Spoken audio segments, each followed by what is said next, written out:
سلام به همه شما دوستان مهربانم. اینجا در دل کوهستان روزهایمان رنگ دیگری دارد. پاییز آرام آرام رسیده و ما باید خودمان را برای سرمای زمستان آماده کنیم. امروز پدر در آغل حیوانات مشغول کار است. کودهای جمع‌آوری شده را بیرون می آورد تا بتوانیم آنها را برای روزهای سرد زمستان بسوزانیم و با دود ضدعفونی کنیم.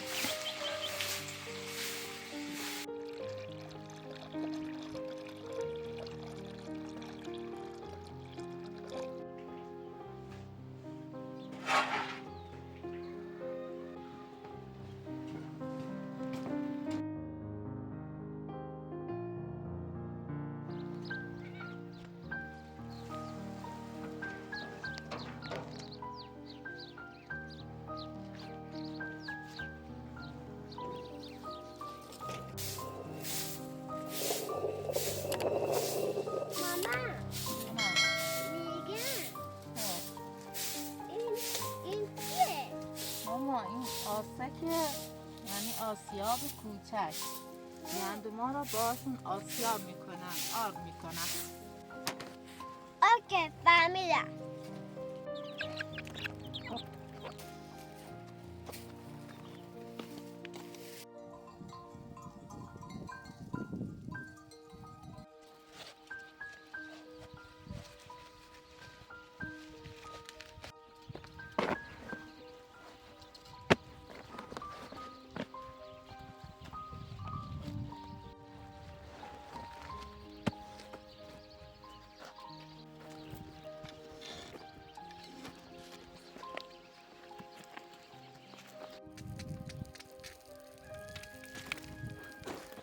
با خرم راهی دشت می شوم. خر وفادارم. به سوی سبزها می روم تا بتوانم برای بزها علف بیاورم. در این لحظه باد خنک پاییزی صورتم را نوازش می کند و یادم می آید که هر برگ سبز، هر بوته علف هدیه‌ای است از سوی خداوند.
شا شا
ماشاءالله سفید من. برو. ها. الله ماشاءالله سفید من. ها.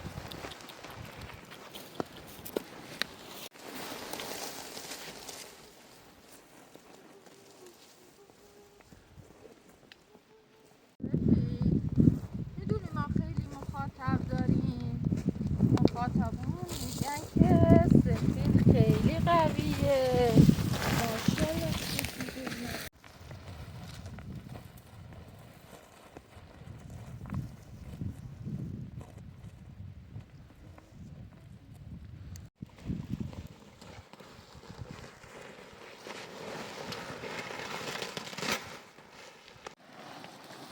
شا شا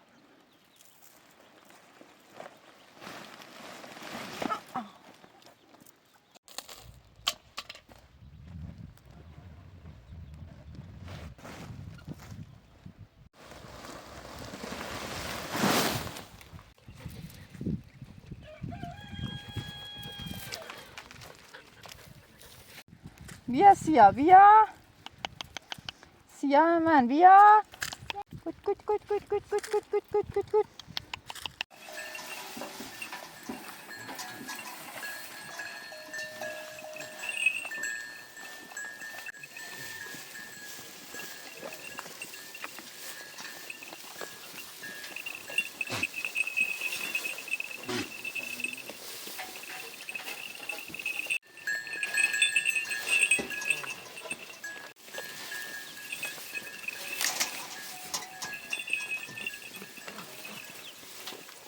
بیا بیا. بنون بخور. بیا.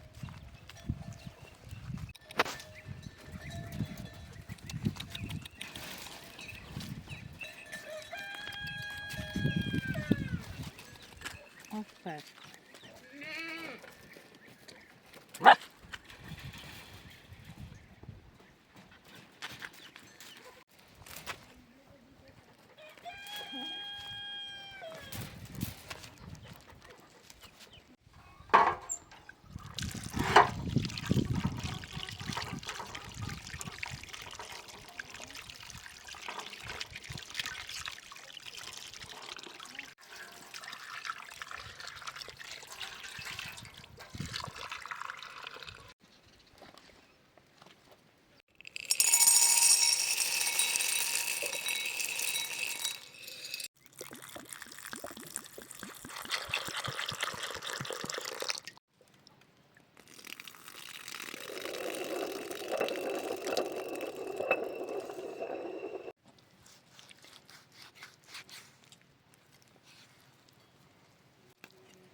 در پایان از شما دوستان نازنینم از شما تشکر می کنم که وقت ارزشمندتون را می گذارید و همراه زندگی ساده ما در این روستای دور افتاده می شوید. قلبه های مهربانتان برای من چراغی است که هیچگاه خاموش نمی شود. با عشق و احترام، سحر.